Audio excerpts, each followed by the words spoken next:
Hello, everyone. Thanks for being here. On behalf of the Environmental Finance Center Network, welcome to the first webinar in our Green Infrastructure webinar series.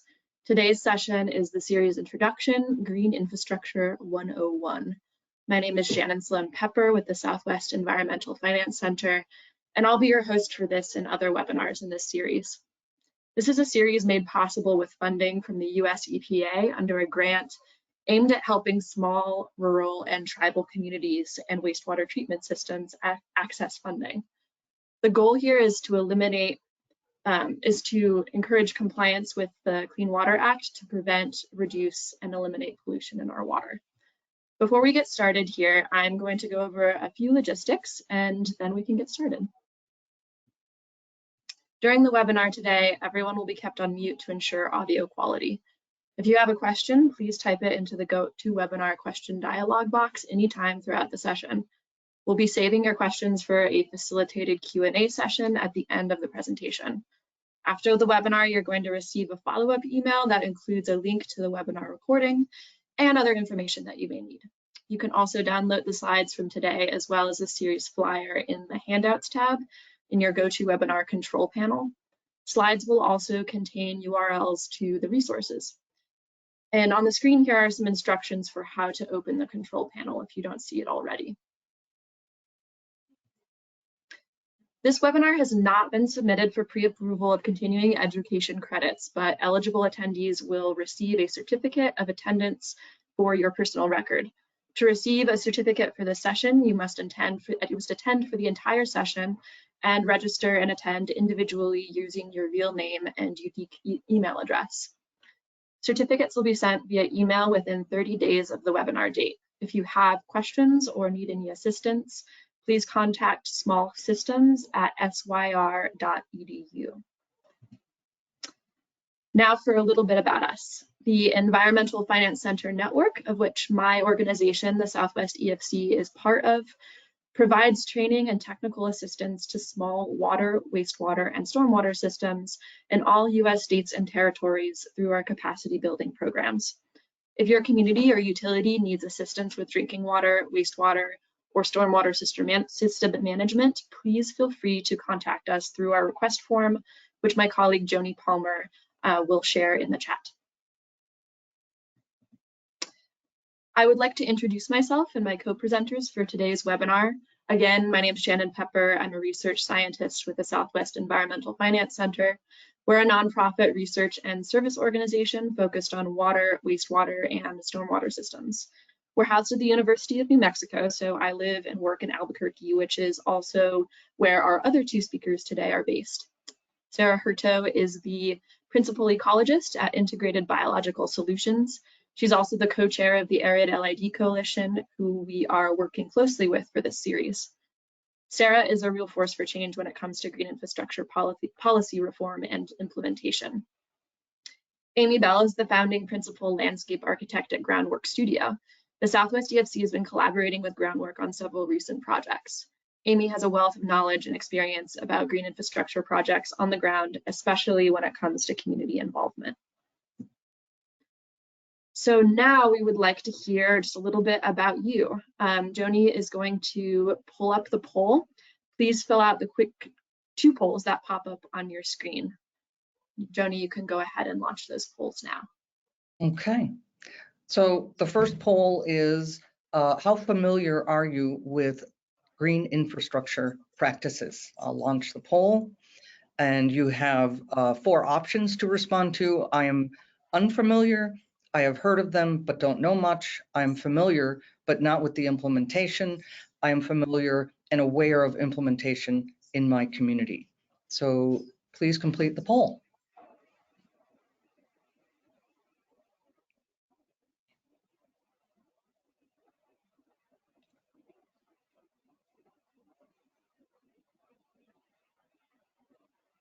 All right, we're getting close to 100% poll response.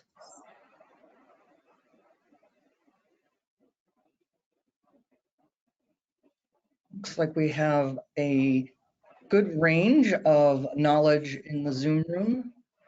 And I'll wait a couple more seconds for people to finish participating.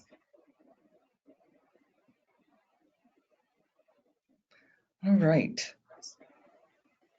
Last couple seconds to participate.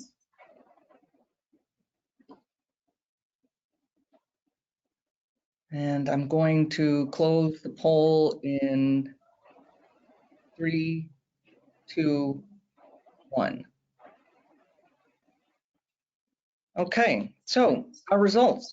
8% of you are unfamiliar with green infrastructure practices, while 25% of you are familiar and aware of implementation in your community.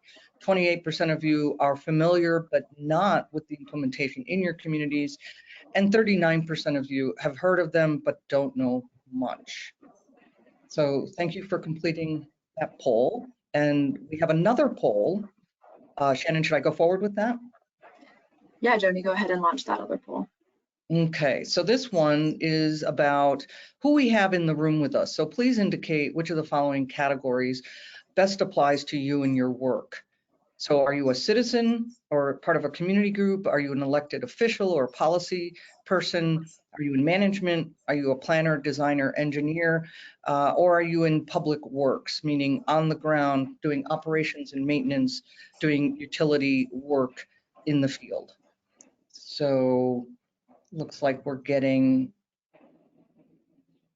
polls coming in. Again, a wide range being represented here, which is great. And we're about 3/4 of the way in polling.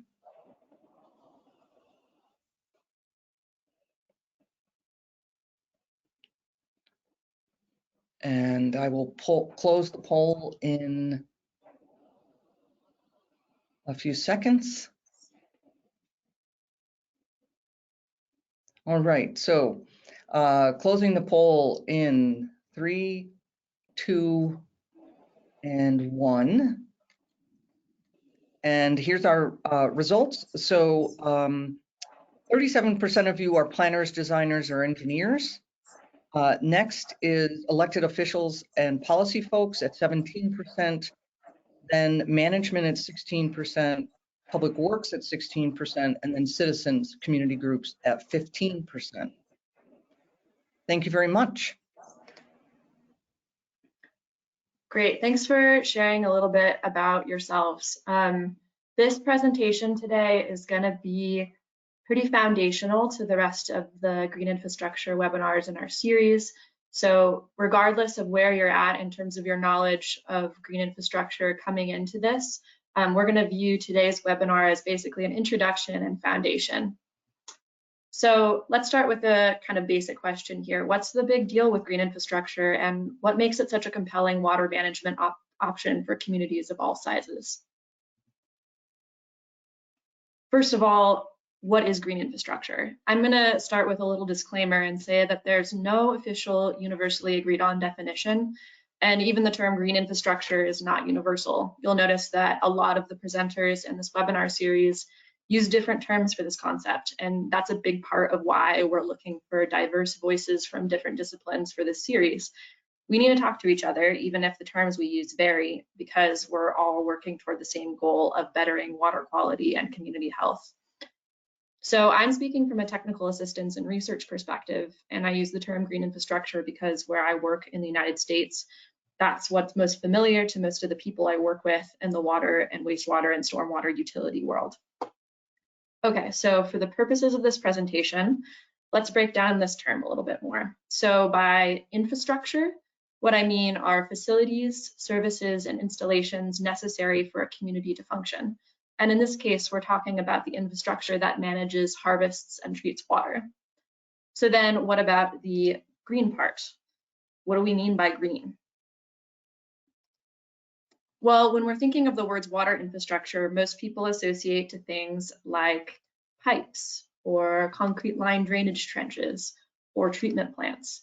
In the water industry, we say concrete and steel. With green infrastructure, what we're talking about is water, wastewater, and stormwater infrastructure that integrates natural systems like plant growth, the water cycle, soil filtration, as part of the function of the infrastructure. So beyond just bacterial and biochemical processes commonly used in wastewater treatment plants. We're talking nature-based infrastructure like infiltration trenches and basins, planters rigged up to harvest rainwater from buildings, and wetlands, either constructed or naturally occurring. Now, from these pictures, it may seem like I'm creating a dichotomy, green versus gray, but actually in most cases, we need both of these types of infrastructure and we need them to work together. More on that later, but first, let's look at some examples of green and gray infrastructure that share a function but look a little bit different on the ground. Take, for example, a storm drain. The function is to collect stormwater to prevent localized flooding on the sidewalk and road. We could address this functional need with permeable pavement and an adjacent rain garden. The water seeps into the ground through the cracks between the pavers and could also be diverted to the adjacent planters or rain gardens. Same functionality, but with additional co-benefits of water filtration, slowed and dispersed absorption of stormwater that doesn't have to be mechanically treated, and you also get space for public enjoyment and wildlife benefit. That's just a few of the what we call co-benefits or additional benefits to this green infrastructure solution.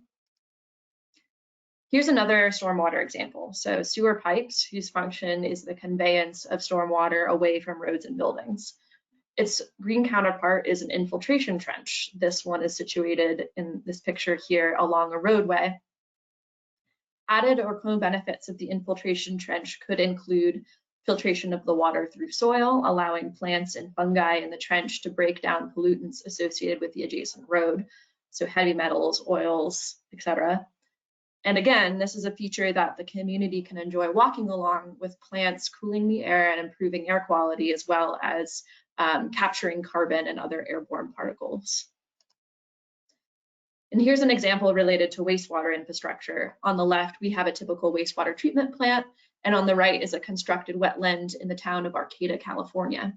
Arcata has a population of around 10,000 and treats all of its municipal wastewater in the Arcata Wastewater Treatment Plant and Wildlife Sanctuary. This is a combo green-gray infrastructure wastewater treatment system where primary and secondary treatment happens in a treatment plant and oxidation ponds, and then the effluent moves through a wetland system for a final cleaning before entering the Arcata Bay. Now, part of what makes green infrastructure a compelling and timely option is its ability to absorb and mitigate effects of climate change. Most of our current infrastructure was built with a very different idea of what a 100-year storm might look like. We're seeing across the board an increase in frequency and severity of storm events, right? So here in New Mexico, for example, that looks like longer periods of drought followed by deluges of precipitation far outside historical norms on both aspects. And much of our aging stormwater infrastructure is not built to handle these volumes of water, and we are losing much of that valuable fresh rainwater as runoff. So how does green infrastructure address these shortcomings? Green infrastructure at all scales can capture, slow, and filter stormwater where it falls. This reduces the burden on treatment plants and wastewater systems and simultaneously improves water quality by treating the water before it returns to the sources we use for drinking, such as rivers and aquifers, as is the case here in Albuquerque. And those are just a couple of benefits of green infrastructure. As I mentioned in those previous green-gray examples, there are some key elements to green and natural infrastructure which make it particularly good at managing and treating water in the environment, and which give it a wide range of co-benefits for humans and wildlife alike. Things like increased habitat, improved air quality, improved mental health of community members who use these spaces. There's the aesthetics. It's often quite beautiful, benefiting your watershed and everyone downstream. And then I also want to emphasize here that in addition to storing excess water, green and natural infrastructure can also treat that water. So this happens through biological processes and interactions in plants and soils. So bioremediation, or treating pollution through biological processes, is another green infrastructure pro. The treatment, storage, and infiltration actions of green infrastructure results in reduced burden on our gray wastewater infrastructure, such as storm sewers and wastewater treatment plants. Plus, it can often be cheaper in the long term than building and maintaining some types of gray infrastructure. Again, this is not universal, but this is a general trend for green infrastructure. So why green infrastructure? It encourages partnerships. Interrelated water infrastructure challenges. Our current water, wastewater, and stormwater systems are most of the time completely siloed from one another, but the Earth's water cycle is not, right? All water is part of a greater cycle. So here in the US, in both law and down to the community level, drinking water, wastewater, and stormwater systems are built and managed as separate from one another. So there's often limited understanding of how to fund and implement green infrastructure because it really demands cross-disciplinary, cross-departmental collaboration in order to be successful. And there's a big city bias as well when it comes to green infrastructure. There's an idea that green infrastructure only works in resource-rich urban areas. But green infrastructure is not just for urban areas. Green infrastructure can address common environmental and public health issues in small and rural and tribal communities as well. And in some ways, these communities are actually particularly well suited to green infrastructure projects because often we don't see the same divides between different departments or utilities in small and rural places. We found in our work that people are better used to talking to each other and working together in smaller and rural areas. And oftentimes that is the biggest hurdle with green infrastructure. So why this series? Why are we putting on this green infrastructure series? The Southwest EFC and our partners are launching the series for a few key reasons. While green infrastructure is not a new idea, there's not a big precedent for it in a lot of small towns and rural areas, and every community and city comes with a unique set of social and climatic opportunities and challenges. Through our research, we found that there's a dearth of free, accessible trainings and webinars on green infrastructure implementation. We intend to highlight the ways that effective planning, implementation, and maintenance of green infrastructure demands partnerships across departments and disciplines. And this requires us as organizers of the series to also look to our colleagues in planning, engineering, policy, landscape architecture, geography, community coalitions. The list really goes on. And we also want to reach academics, practitioners, and students as well. Here's an overview of our webinar schedule. We'll be doing these approximately quarterly, so make sure to check back on the EFCN website for updated event pages as we get closer to each webinar release. You can also sign up for email updates at the link that I dropped, or that we will drop in the chat here. Each webinar will be recorded as well so that you can watch either the live or recorded versions. The recordings will be posted to the event page for each webinar and will be available on the EFCN YouTube channel. So at this point, I'm going to hand off the presentation to my colleague Amy Bell from Groundwork Studio. Great, thanks so much, Shannon. That was a great introduction to the topic. So I'm going to talk a little bit about some of the challenges and opportunities that we work with green infrastructure, or as folks can see, I have it GSI as an acronym on my slides because we are very careful in New Mexico to call it green stormwater infrastructure so that there's less confusion about what it is, because really a lot of the GSI installations that we work with here work with managing stormwater. And so as Shannon said, we all work with different terms. A lot of it means the same thing, but it's good to know what we're all talking about. So some of the major challenges that we run into with these projects, one big one, kind of going back to the point about how partnerships are important, is property ownership, because as we all know, watersheds, gravity doesn't honor jurisdictional boundaries. These are things that happen across different jurisdictions. It requires that we talk between departments, and we work with private property owners and try to work together to make these things happen. Another thing that we have run across in terms of property ownership is a municipality will adopt a new policy related to water harvesting, green stormwater infrastructure, managing stormwater, but there's existing property design that doesn't comply with that new policy, and that becomes a potential conflict with private property owners. So again, partnerships and working closely with community members and property owners is a great way to make this stuff work.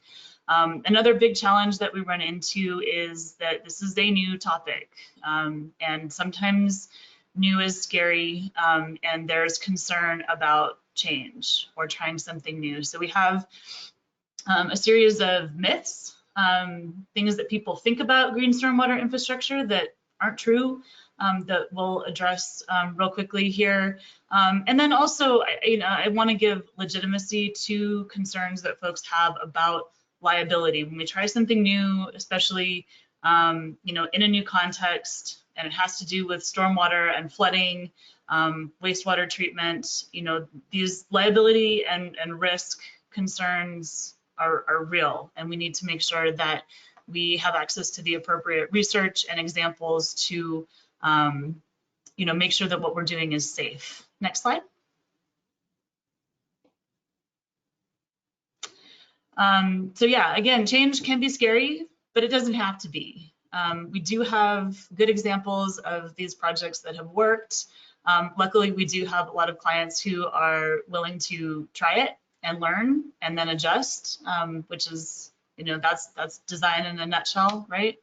And we do work with a lot of folks who are locally very experienced with green stormwater infrastructure, and we have also a lot of champions in communities who are just really great at getting people on board. And I think it's really important to note that most of the challenges that we work with related to green stormwater infrastructure are educational opportunities.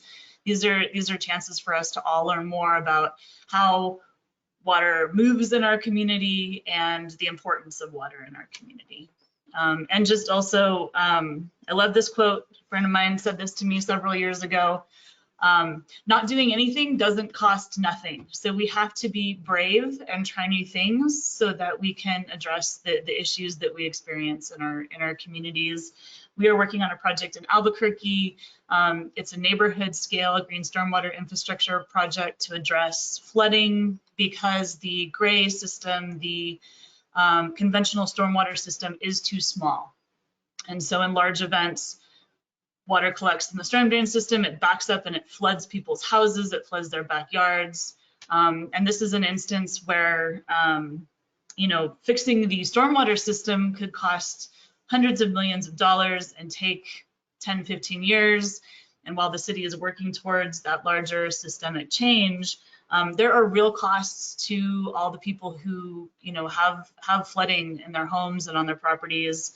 And the bigger picture costs related to a lot of the co-benefits that Shannon mentioned, mitigating heat island effect, air quality, and all of the health impacts that are associated with that. Next slide. So we'll just go through some of the major myths that we've run into, which again are just really excellent educational opportunities. One big one is that, if we do green stormwater infrastructure, it's going to be more maintenance.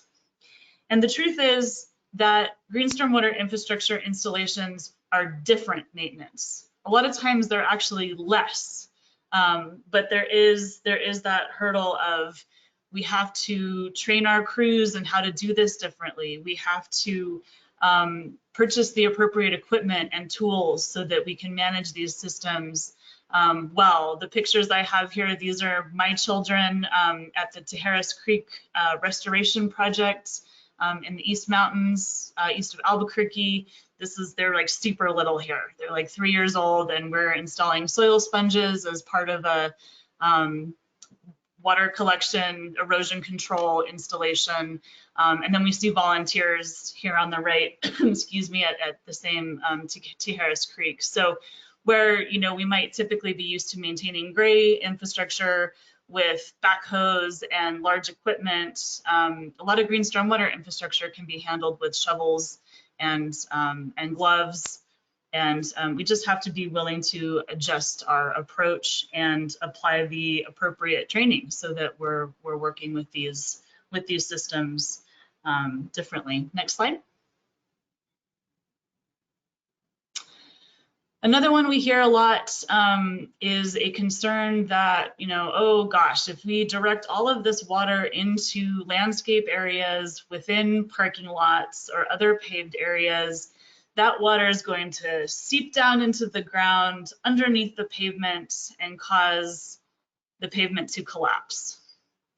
And I'm honestly, I think this is a liability concern. I think this is one of those that's like, well, we haven't done this before, so we're not really sure what's going to happen. And the truth is, in any installation like this that we see in New Mexico, we provide irrigation to these plants. So these installations in parking lots, if we have trees, if we have shrubs, there is water that is seeping down into the ground in these locations, and that doesn't cause a problem with the structural integrity of the pavement. This is an example here in Santa Fe, where there's curb cuts and water is directed into the landscape area, and there has clearly been no subsequent damage to the pavement. That being said, it's important in every project to understand the site conditions and what you're dealing with. If you have clay soils, you might need to do something different.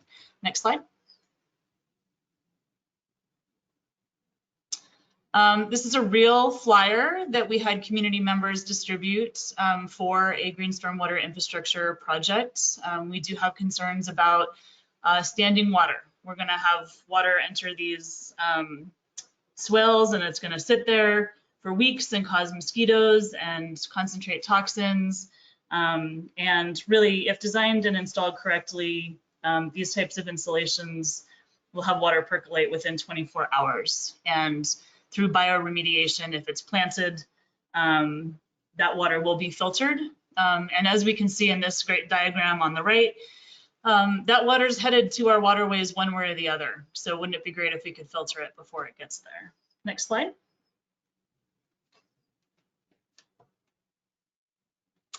Another one is green stormwater infrastructure is not as good as gray infrastructure, when in fact we know that these systems really need to work together. Green stormwater infrastructure can reduce strain on gray infrastructure systems, and they play different and complementary roles. So these are really things, why not both? Let's do both. Next slide. We have to be careful that not to assume that GSI can replace irrigation altogether. This is a parking lot in Santa Fe that they retrofitted, and they actually do not have irrigation to these plants here. But the soil composition, the mulching was all designed very specifically, and they've been monitoring it to make sure that the plants are getting enough moisture without an automatic irrigation system.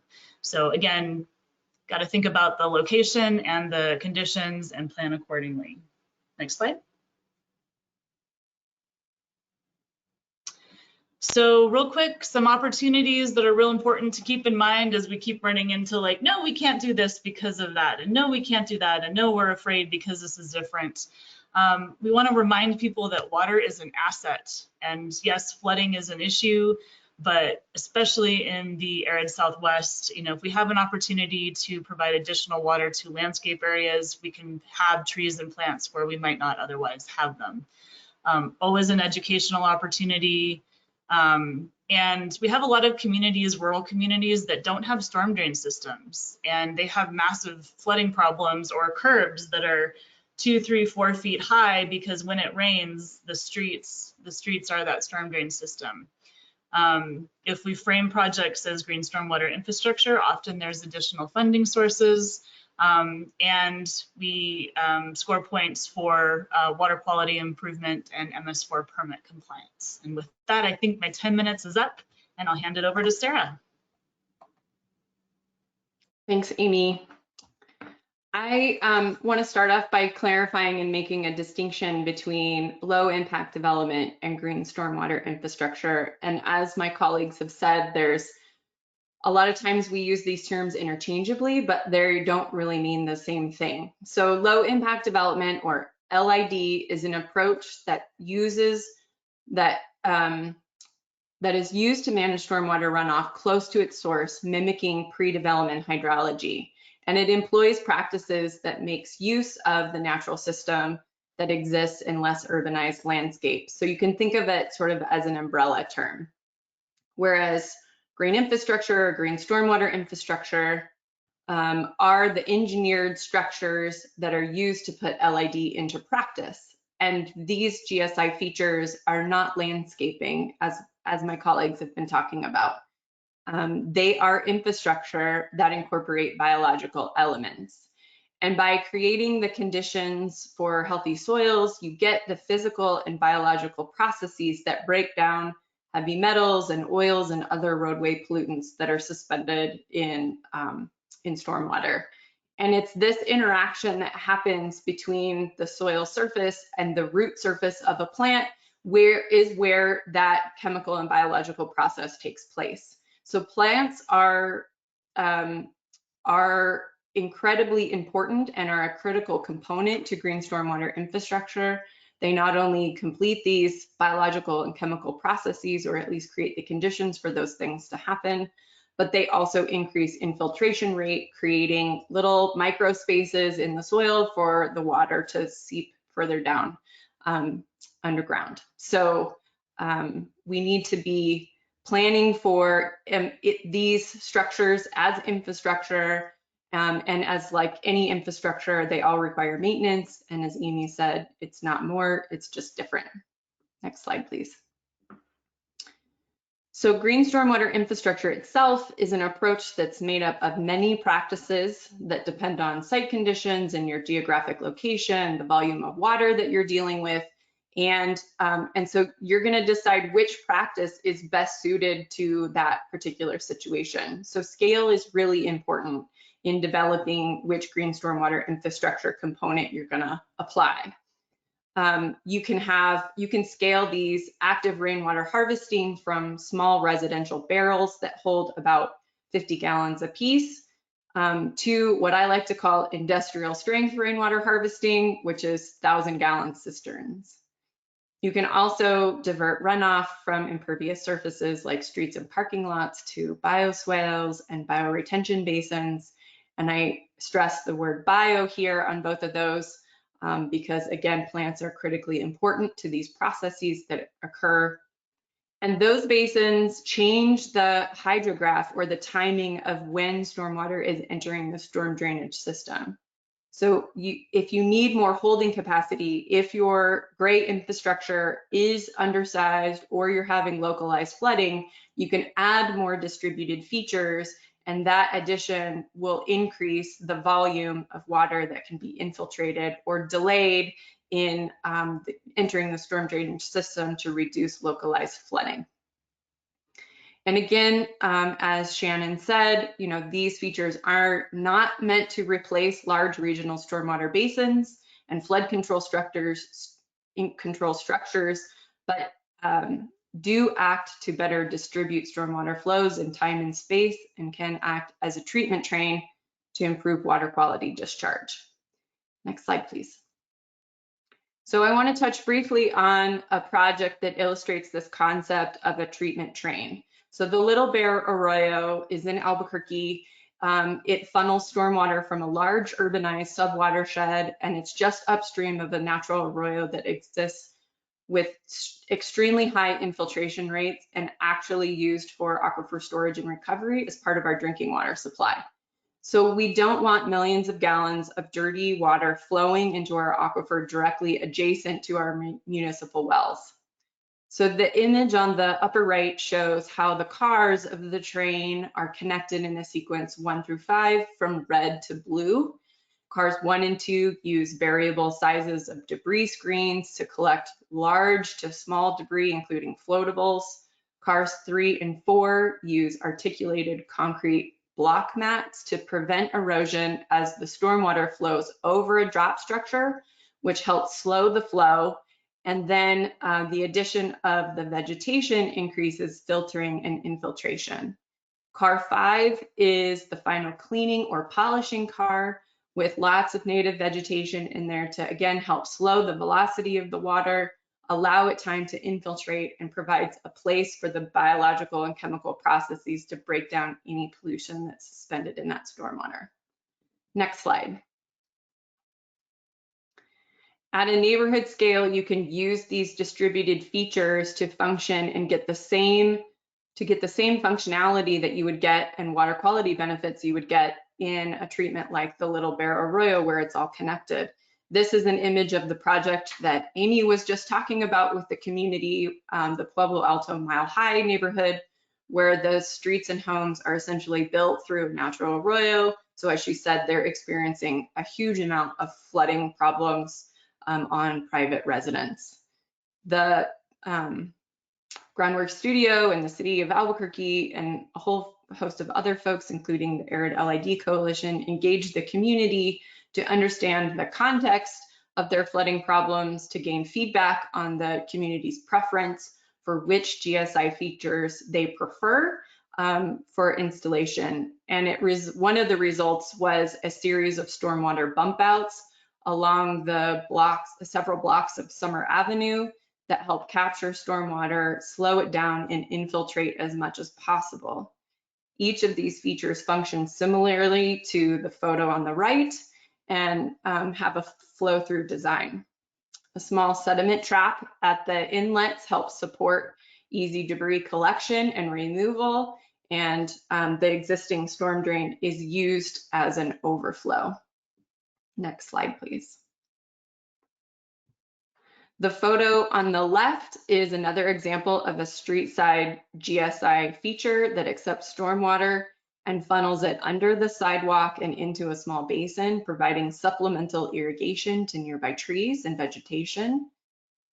And the photo on the right is an example of a flow through stormwater feature that they didn't quite hit the mark, right? It has an inlet, it has a couple of outlets, but there's no sediment trap. There's no contours or basins here to slow the flow of water, allow it to infiltrate. And because it's mostly rock, there's no biological filtering that's happening here. So this is an example of a great opportunity where we can turn the right side photo into the left side photo with a little bit more planning and effort. Next slide, please. The last project that I want to talk about is the Harvey Jones stormwater outfall. This channel is located in Corrales, New Mexico, which is a small rural community, but it collects stormwater from nearly 60 square miles of urbanized runoff from upstream. And the location of this is in an area with highly erosive soils. So roughly 4 million gallons of untreated stormwater flows through this channel each year and is directly discharged into the Rio Grande. Also on this site, we have the wastewater outfall from the city of Rio Rancho, which discharges another 4 million gallons a day, and there's an active irrigation ditch nearby. So through this project, we ended up removing more than 14 tons of sediment that had accumulated on site, creating 3 new channels that allow stormwater time to linger in planted channels for a natural filtering to occur, similar to the concept that Shannon shared with the Arcata wetland at the beginning of the talk. The flood control district has also invested several upstream structures to capture trash and debris and sediment, creating a distributed treatment train. And a significant level of planting and seeding has been completed along with project partners in this area. Next slide, please.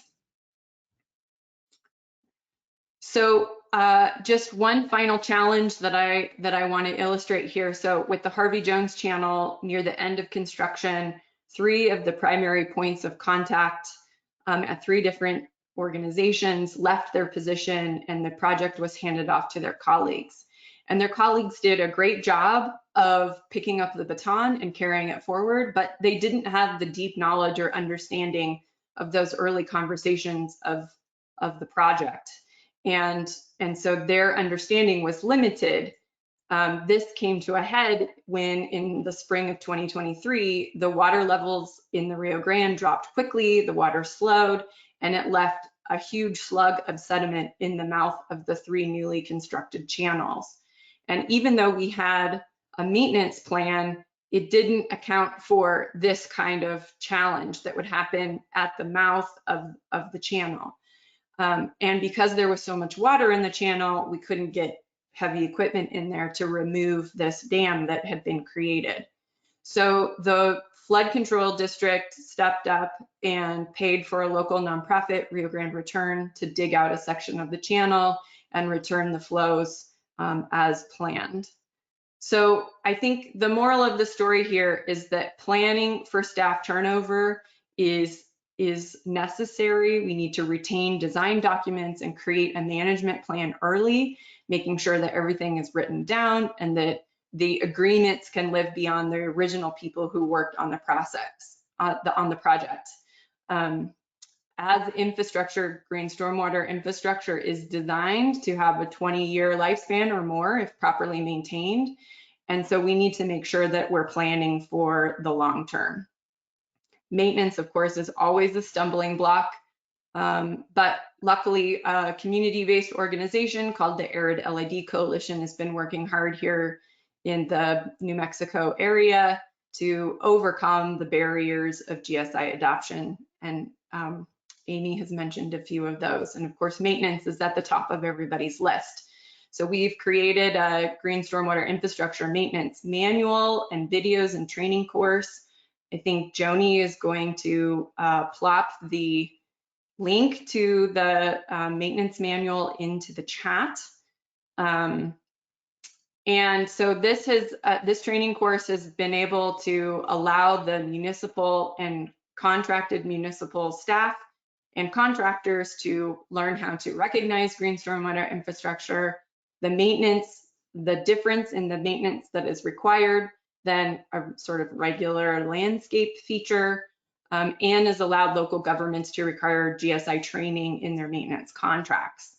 We've also created a residential rainwater harvesting guide and training series to help educate the public on their role in managing stormwater on their own property, so that the less runoff is created, the less pressure there is both on our gray systems and on our green infrastructure. And we recently passed a city ordinance in Albuquerque to include GSI practices into our complete streets regulations. So these are just a few examples of how we've been overcoming challenges and turned them into opportunities for green stormwater infrastructure, using water as an asset. And as Amy said, you know, it is an asset, and here in the desert Southwest, we don't have the luxury of using water only once. Each project has to create a whole host of benefits, creating climate resilience and mitigating heat and conserving water and building wildlife habitat and so much more. So I really hope that this has given you a flavor of what green stormwater infrastructure is and can be, that it can be scaled appropriately to meet the needs of really big applications and also really small applications.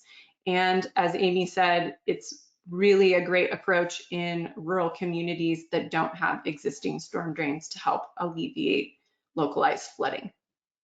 And with that, I'll turn it back to Shannon.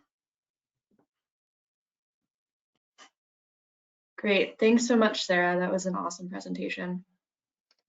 So before we move into the Q&A that's coming next, I just want to highlight a couple of additional resources that you might find useful. Again, we've been dropping a lot of these resources into the chat, but I wanted to include them in the presentation slides as well for people who are watching later. So the Integrated Asset Management Framework is something that the Southwest Environmental Finance Center developed over the past 5 years or so. It's intended for utilities and planners as a method for blending green and traditional gray asset management. Now, if you're not sure what asset management is, please check it out on our website. It's a big part of what we teach and practice at the Southwest EFC, and addresses the question of what happens to a green asset once it's installed, as well as how to plan for green assets alongside of gray assets. This framework has been used in several cities across the country, including Tucson, our neighbor. We'll be doing a thorough discussion of asset management as it pertains to green infrastructure in another webinar in this series. So if this is a topic that interests you, make sure to sign up for that one when it's available. The Green Asset Resource Database is linked in the guide I just mentioned. Also, that link at the bottom of the screen that you see there is to the Green Asset Resource Database. It has a list of green assets, example photos, general costs, maintenance levels, and other relevant information. It kind of offers a quick snapshot of a host of different green infrastructure options. And as Sarah mentioned, Arid LID Coalition developed a Green Stormwater Infrastructure, or GSI manual, which addresses the common and specific question of how to maintain a green asset once it's installed. This manual is full of helpful asset-specific guidance, from general diagrams of various GSI features down to templates and schedules for regular maintenance of each green asset in your system.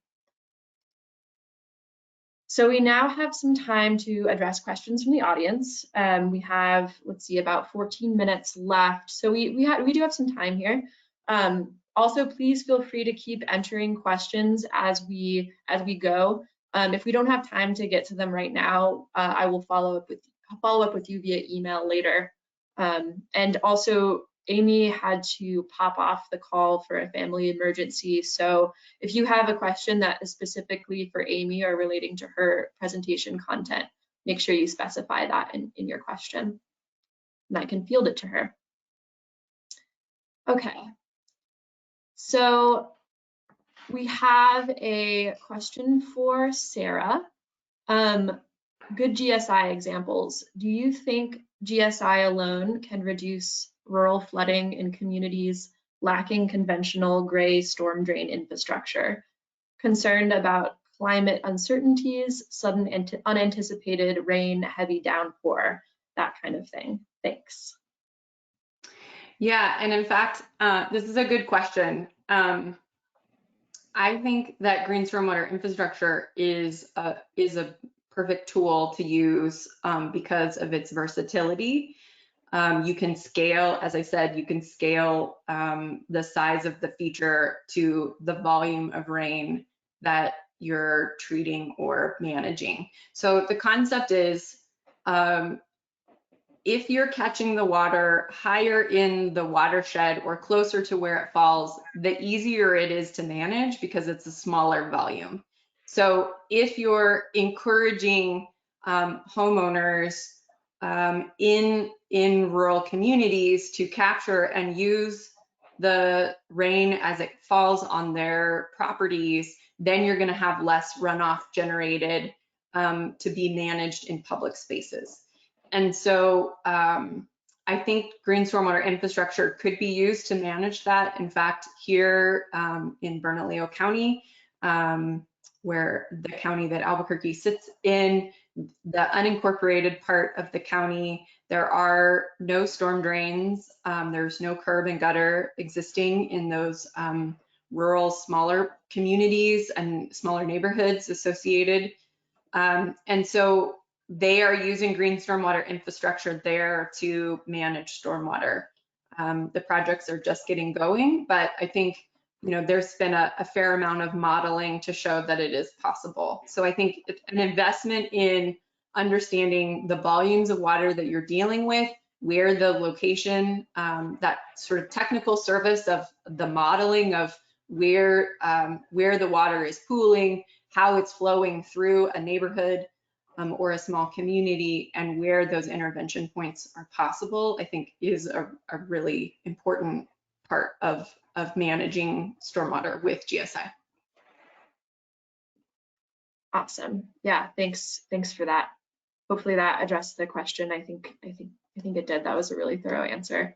And another kind of, I think, semi-related question as well, is there consideration for the insects in some of these larger types of wetlands that are created?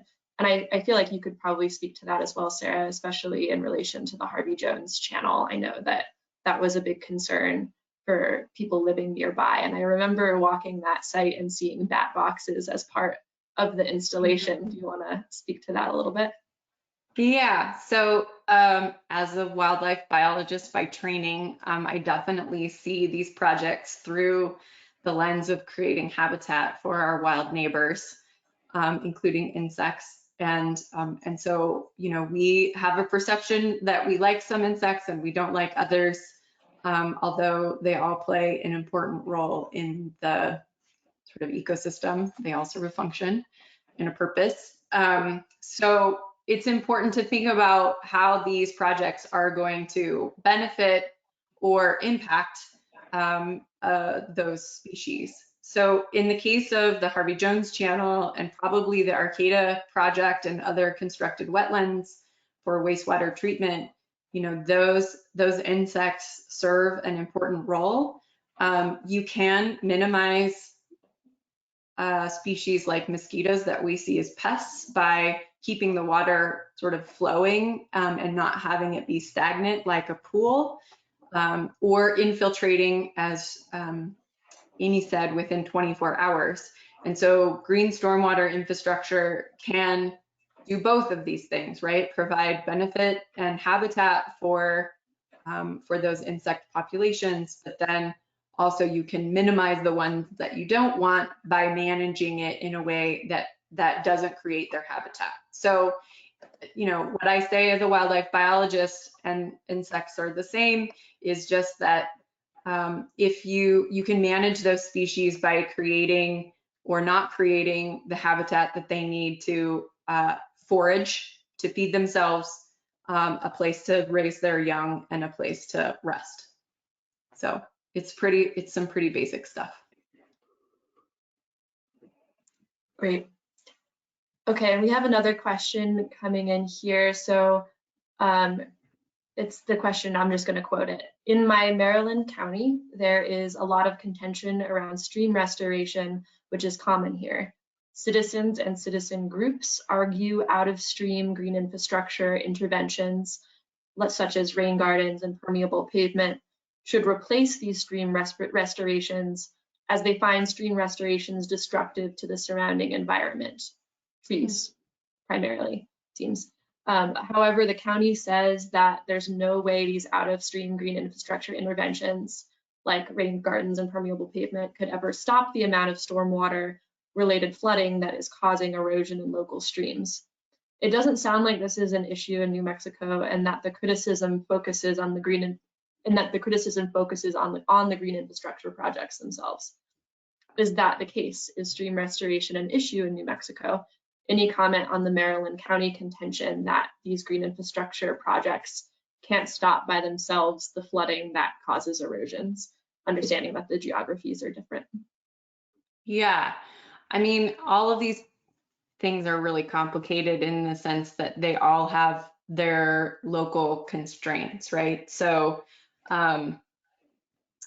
my personal take would be that you need both stream restoration and green stormwater infrastructure in Maryland. You know, the volume of water and precipitation that you get in Maryland is, I don't even know, probably at least 4 to 5 times the amount that we get annually, probably more actually, than we get here in New Mexico. So the situation is completely different. You know, we get 8.5 inches here in Albuquerque a year. So we're talking about sometimes the majority of that coming in a single storm or in a few storms, but long periods of drought in between, whereas you guys in Maryland have lots of rain pretty much all the time, right? It's pretty regular and spread throughout the year. So the size of the infrastructure that you need is much larger to accommodate the volumes of water that you're dealing with there. And when you have large volumes of flowing water over bare soil, that's what creates erosion. So the idea is that you can use these techniques to maybe not capture and infiltrate all the water, but prevent the erosion that's coming as a cause of that volume of water that's coming in those precipitation events. So I think it's a both and in this case, but I think that more nuanced than that, that you need to have the planning in the kind of installation of green stormwater infrastructure placed strategically to manage where flow is happening when it's reaching the stream banks that's causing that erosion.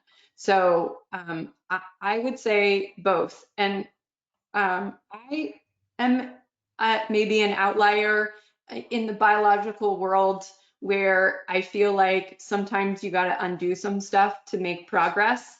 And so sometimes that means removing some trees at a microsite scale to add the structures that are needed to make the whole system function better. And because humans have tinkered with all of these systems for so long, it means that we have to continue to tinker with them. We can't just let them stand, especially in urbanized areas where our impacts are great. Right. Yeah, I think that's a great response. And I'd also just add that, yeah, stream restoration is big here in New Mexico as well. And just a plug for future episodes in this series, we're going to talk about green infrastructure on a landscape scale, source water protection, and these kinds of things. And during that presentation, we're going to go a bit more into how stream restoration and source water protection ties into green infrastructure. It's all connected is the answer, but yes, definitely related. Okay, we have about 3 minutes left and we're starting to get some more questions in. So just a reminder, please feel free to plug those questions into the Q&A and we'll follow up with you if we can't get to them today. This is an interesting next question. It says, I'm wondering if you could speak at all about where green infrastructure comes from. Where do these technologies and techniques originate? Yeah. They come from Maryland. They come from the Mid-Atlantic and the Pacific Northwest, where you all have been dealing with lots of water and don't know what to do with it. And you have, particularly in the Northeast, where you have combined sewer overflow systems, and so that rainwater is causing overflow problems and wastewater sort of treatment problems because everything is going to the wastewater treatment plant. In the West, most of the cities have a different, separate storm sewer system, MS4. And so it's a different situation where our stormwater goes directly to our waterways untreated. It does not see a treatment plant. And so that's the water quality issue that we deal with here in the West. That's slightly different than what's coming from the East. And so, the places that have a lot more rain and precipitation, snow events and runoff have created these technologies and approaches to manage the high volumes of water that you all see. We here in the desert Southwest have been working really hard to adapt those concepts and ideas to our arid environment, given that, as Amy said, we likely still need irrigation to keep the plants alive and the soil microbes and all of those things alive in that drought period when we're not getting precipitation. So that's sort of the origination of green stormwater infrastructure, and we're doing the best we can to sort of adapt and link in with researchers to make it more arid friendly. Right, and I'll add to that also and say that, I mean, if we're talking about really looking back, right, like we have not had these kinds of concrete and steel types of infrastructure for all that long in human history. Here in the Southwest, a lot of the original people here have structures for water capture and harvest, erosion control, and those practices are still happening, not just on current reservations, but on land all over the place here. So it's also, and those are very geographically specific practices, right? Like as Sarah was saying, different geographies are, have different histories in terms of their, we call them GSI now, but whatever you call them, stormwater and wastewater and water harvesting practices are very geographically specific. So the answer to that question is a little more dispersed and complex, and it's quite localized. It depends on where you're coming from.